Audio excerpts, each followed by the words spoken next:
Hi everyone, my name is Maeve Riley. I'm the creator of Theater Society on Vine, and welcome to our new YouTube channel. I wanted to make our first video about Peter Pan Live, which aired on Thursday, December 4th. Some of you may know that I had the opportunity to play Peter Pan earlier this year. It was one of the best experiences of my life. Peter Pan was a dream role of mine for a very long time, and I was fortunate enough to perform as Peter at the Grove Theater, directed by Christopher Kyer.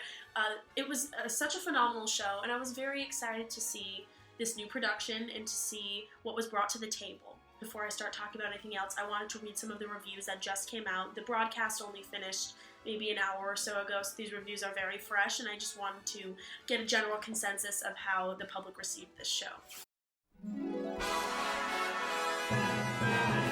The first review I'm going to read is from thedailybeast.com. No, it's not that Peter Pan Live was the Sound of Music live train wreck our heads are still spinning over. It's that Peter Pan Live was boring. Our second review is from ABC News. NBC's live telling of J.M. Barrie's classic tale on Thursday was an oddly ponderous, disconnected, disjointed, and jerky mess. Our last review is from Morning After Gawker. Peter Pan Live was the worst 3-hour drag show we've ever seen. Now, before I get into what I liked and didn't like about the production, I wanted to give my general opinion on the casting process for these sort of productions. I understand that big names are used to bring more attention to these sort of projects, and that's great that they're appealing to a wider range of audiences.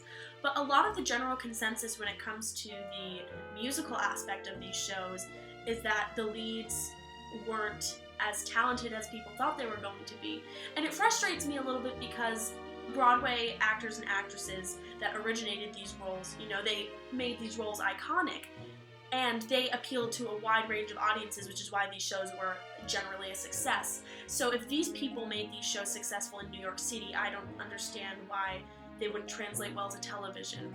They're talented, they know what they're doing, they've worked in a stage setting before, and in my opinion, the people that are picked to do these shows just don't have the same presence on stage. They don't look as comfortable.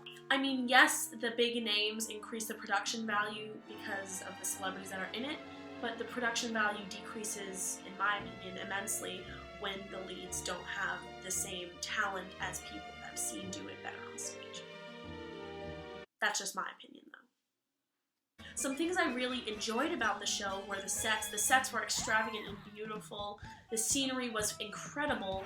The costumes, a lot of the costumes were very nice. I wasn't too sure about how I was feeling about the Lost Boys costume. They kind of look like schoolboys, but nonetheless the costumes were well made, which is very important.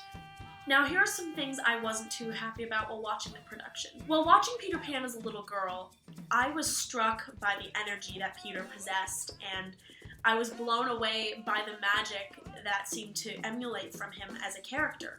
When watching Kathy Rigby as a little girl, I was always enamored by the gymnastics that Peter did and by the flying, the graceful flying. Oh, it took my breath away. While watching this production, I didn't seem to be transported to that place of magic and adventure. It seemed a little bit lackluster to me. When a song appears in a show, it's because the emotions are so incredibly overwhelming that there's no other way to translate this moment but to sing it. It's so unbelievably incredible that you can't do anything but sing. I felt like the songs in this production were there because people knew it was a musical and because people expected to hear singing. That disappointed me a little bit. I feel as if there was just not that extra kick from the actors, which made me very sad. I was expecting a little bit more, I guess, is what I'm trying to say. Don't get me wrong, I have complete, utter, sheer respect for these actors and actresses for getting up and doing what they do, but I think the casting was off. I feel like Wendy looked a little bit old.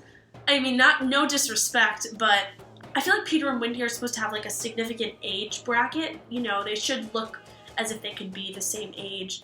These looked like grown adults playing children, which has never struck me before when seeing Peter Pan, so this was a little confusing to me and didn't really resonate with me as an audience member. Don't get me wrong, I love my Newsies. Newsies is my favorite. You all know that Newsies is a big part of my life. Do I think Newsies should have been playing Lost Boys? No. I feel that Peter Pan is a very child-based show, and I believe that children should be playing the Lost Boys. Or at least people that look like children. These kind of look like men pretending to be children.